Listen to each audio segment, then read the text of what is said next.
নমস্কাৰ দৰ্শকসকল। উত্তৰ পূৰ্বাঞ্চলক সদায় অৱহেলা কৰা হৈছিল। অসমক সদায় আন্দোলন আৰু অশান্তিৰ ৰাজ্য বুলি ভাবি থকা হৈছিল। কিন্তু সময় সলনি হ'ল।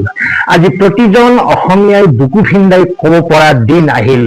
আমাৰ মুখ্যমন্ত্ৰী ডক্টৰ হিমন্ত বিশ্ব শৰ্মাই এটা সপোন দেখিছিল। বুকুত এক আশা লৈ দিন ৰাতি এক কৰিছিল, যাতে আমাৰ হেঁপাহৰ অসমখনক দেশৰ ভিতৰতে শ্ৰেষ্ঠ 5খন ৰাজ্যৰ শাৰীত থিয় কৰাব পাৰে। আৰু আজি সেই সপোন সাৰ্থক হোৱাৰ দিশে। সমগ্ৰ বিশ্বৰ চকু এতিয়া আমাৰ গুৱাহাটীৰ ওপৰত। অহা মাহত গুৱাহাটীত ইতিহাস ৰচনা হ'বলৈ গৈ আছে।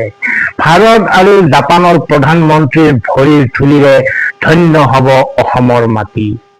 আপোনালোকৰ বাৰু মনত আছেনে 2019 চনৰ সেই কলা দিনবোৰৰ কথা? জাপানৰ তদানীন্তন প্ৰধানমন্ত্ৰী চিনজো আবে গুৱাহাটীলৈ অহাৰ কথা আছিল।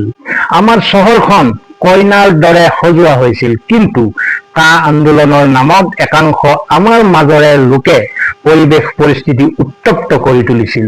এক অশান্ত পৰিৱেশৰ বাবে সেই ভ্ৰমণ বাতিল কৰিবলগীয়া হৈছিল। বিশ্বৰ দৰবাৰত অসমৰ নামত দাগ লাগিছিল। কিন্তু অসমীয়া থমকি ৰোৱা জাতি নহয়। বিগত কেইবছৰত মুখ্যমন্ত্ৰী ডক্টৰ হিমন্ত বিশ্ব শৰ্মাৰ নেতৃত্বত অসমে প্ৰমাণ কৰি দিলে যে আমি শান্তিপ্ৰিয় আৰু উন্নয়ন প্ৰিয়। আৰু সেইবাবেই দিল্লী মুম্বাইক পিছ পেলাই জাপানৰ নৱনিযুক্ত প্ৰধানমন্ত্ৰী ছানায়ে তাকাইছিয়ে প্ৰথমবাৰৰ কাৰণে ভাৰত ভ্ৰমণৰ বাবে বাছনি কৰিছে আমাৰ অসমক। এয়া আমাৰ সন্মান ঘূৰাই পোৱাৰ যুঁজ আছিল, য'ত অসমে জিকি দেখুৱালে। এতিয়া আৰু অসমৰ ল'ৰা ছোৱালীয়ে সংস্থাপনৰ বাবে বহিৰাজ্যলৈ গৈ কন্দা কটা কৰিব নালাগে। জাগিৰোডৰ যি মাটিত এসময়ত কাগজ কলৰ কান্দোন আৰু হুমুনিয়াহ আছিল, আজি সেই মাটিত টাটা গ্ৰুপে নিৰ্মাণ কৰিছে বিশ্বমানৰ ছেমিকণ্ডাক্টৰ প্ৰকল্প। আৰু এই গুৱাহাটী সন্মিলনত চিপ নিৰ্মাণৰ বিশ্বৰ ৰজা জাপান চৰকাৰৰ সৈতে এক ঐতিহাসিক বুজাবুজিৰ চুক্তি হ'ব। জাপানৰ আটাইতকৈ উন্নত প্ৰযুক্তি এতিয়া জাগিৰোড পাবহি।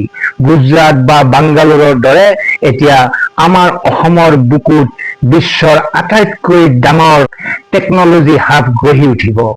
আমাৰ যুৱ প্ৰজন্মৰ চকুত এতিয়া নিবনুৱাৰ চকুলো নহয়, স্বাৱলম্বী হোৱাৰ নতুন সপোন জিলিকিব।